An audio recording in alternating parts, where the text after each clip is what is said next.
जनता भूखी है, ये आजादी झूठी है, देश की जनता भूखी है।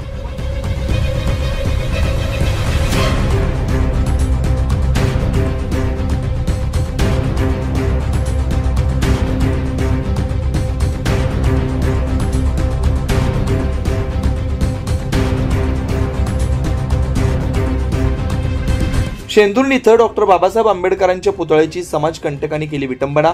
घटना सीसीटीव्ही कॅमेऱ्यात कैद। आरोपी अटकेत। मास्टरमाइंडचा शोध लावण्याची मागणी। जामनेर तालुक्यातील शेंदुर्णी गावात अजूनही जातीयता संपताना दिसत नाही। दिनांक 14 ऑगस्ट 2025च्या मध्यरात्री संजय पुंडलिक कोळी समाजकंटकांनी डॉक्टर बाबासाहेब आंबेडकरांच्या पुतळ्याची विटंबना केली। डॉक्टर बाबासाहेब आंबेडकरांची उजव्या हाताचे बोट हातोडीच्या माध्यमातून तोडण्यात आले। जिल्ह्यात 4 दिवस अगोदर जामनेरमध्ये सुलेमान खान नावाच्या तरुणाची निर्घृणपणे हत्या करण्यात आली होती। त्याचं चित्र पाहता संपूर्ण महाराष्ट्रातून प्रतिसाद उमटले असून ते संपत नाही। लगेच शेंदुर्णी गावातील डॉक्टर बाबासाहेब आंबेडकरांच्या पुतळ्याची विटंबना केली जाते। 15 ऑगस्ट स्वातंत्र्य दिवसाचं औचित्य साधून नियोजित रचलेला कट असावा का असा प्रश्न उपस्थित होतो। 15 ऑगस्टच्या दिवशी शेंदुर्णीतील जामनेर पाचोरा रोडवरती छत्रपती शिवाजी महाराज यांच्या पुतळ्याच्या जागेचं उद्घाटन होतं।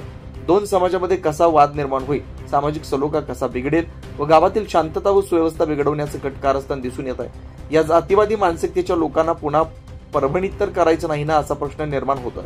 हा आरोपी मनोरुग्ण आहे असं तर दाखवायचं नाही ना। या मागचा मास्टरमाइंड दुसराच आहे असं आंबेडकरी जनता म्हणते। आरोपीला पोलिसांनी ताब्यात घेतलंय।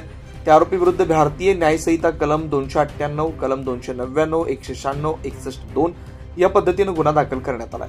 सीसीटीव्ही फुटेजची पडताळणी करून या मागील मास्टरमाइंड कोण आहे याचा पोलिसांनी लवकरात लवकर तपास करावा अशी मागणी संपूर्ण आंबेडकरी जनता करते।